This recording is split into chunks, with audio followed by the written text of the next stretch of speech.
Halo, halo, halo warga Cihabi TV. Apa kabar hari ini? Semoga semuanya sehat-sehat ya guys. Balik lagi bareng gue Ikal yang selalu siap nemenin kalian dalam duka ataupun suka. Oke. Tentunya dengan pembahasan topik gokil, nyeleneh, dan kadang bikin kita mikir. Kali ini gue mau bahas sebuah apa ya? Bingung aing. Pokoknya itulah, gue mau bahas serial kartun yang banyak dicintai, disayangi, disukai, diapain lagi ya?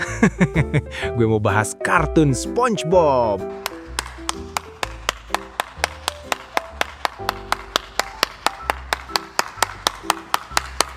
Yeay, yeay, yeay, yeay. Kartun yang absurd banget. Kartun yang dipikir-pikir nih setelah gue besar. Kok ini kartun nggak masuk akal banget ya?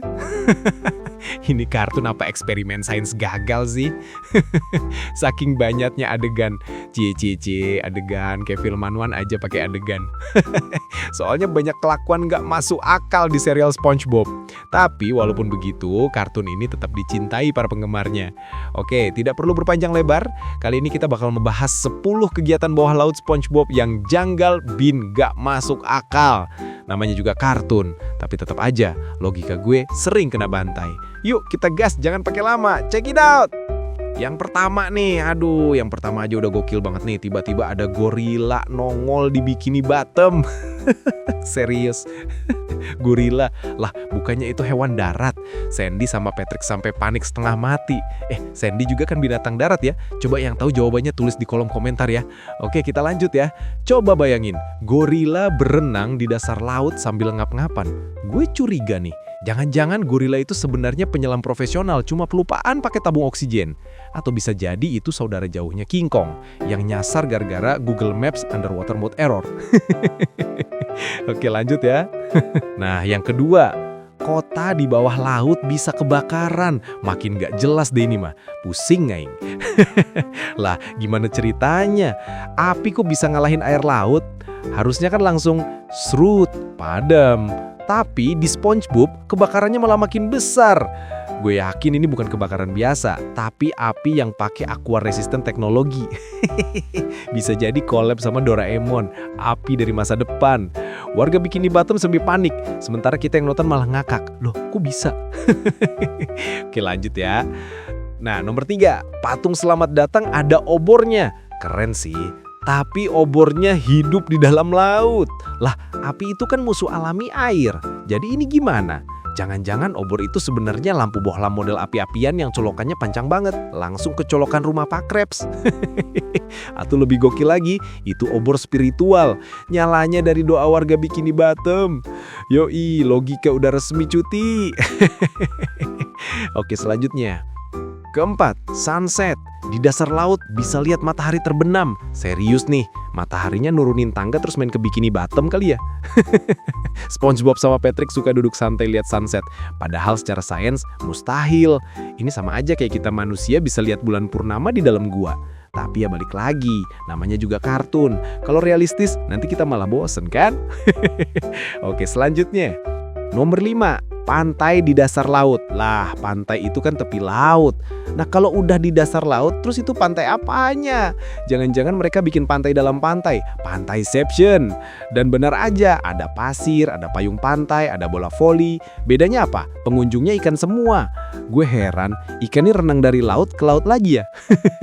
Ternyata SpongeBob ngejarin kita bahwa liburan itu fleksibel. Asal ada pasir dan minuman kelapa, beres. Oke, selanjutnya. Keenam, surfing. Lah, ini lebih ngaco lagi. Surfing kan harus pakai ombak yang ada di permukaan laut. Nah, ini mereka surfing di dasar laut. Ombaknya dari mana?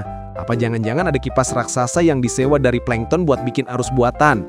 Atau lebih nyeleneh lagi, itu bukan surfing tapi lagi ngepel lantai laut versi stylish. Kalau begini mah, Patrick bisa jadi atlet surfing internasional bawah laut. Gokil. Oke, selanjutnya. Nomor 7, ngepel. Ini yang paling absurd. Mereka tiap hari kena air laut tapi tetap ngepel. Buat apa? Biar lantainya nggak becek. Bro, becek itu udah default. Mungkin SpongeBob terlalu perfeksionis. Atau jangan-jangan ngepel di sana itu bukan buat ngebersihin air, tapi buat ngilangin lendir ikan lewat. Kalau gitu sih masuk akal juga, ya dikit lah. Oke, selanjutnya. Yang kedelapan, mandi. Waduh, mereka kan udah tinggal di air, masih mandi juga. Lah, terus itu airnya pakai sabun? Atau mereka masuk kamar mandi cuma buat gaya doang? Jangan-jangan SpongeBob itu influencer, biar kelihatan estetik. Hai guys, ini rutinitas mandi aku, walaupun tiap hari udah kelelep air. Kocak banget sumpah. Selanjutnya, kesembilan, Squidward berjemur. Lah, berjemur apaan? Di dasar laut, bro. Katanya biar kulitnya makin gelap. Pertama, kulitnya udah biru, mau dijadiin biru tua. Kedua, sinar mataharinya gimana caranya nyampe dasar laut? Apa dia pasang reflektor kayak di studio foto? Bayangin aja, Squidward rebahan di kursi pakai kacamata hitam, terus sinar matahari bolak-balik ke plankton. Gila sih, ini kayak fashion show underwater.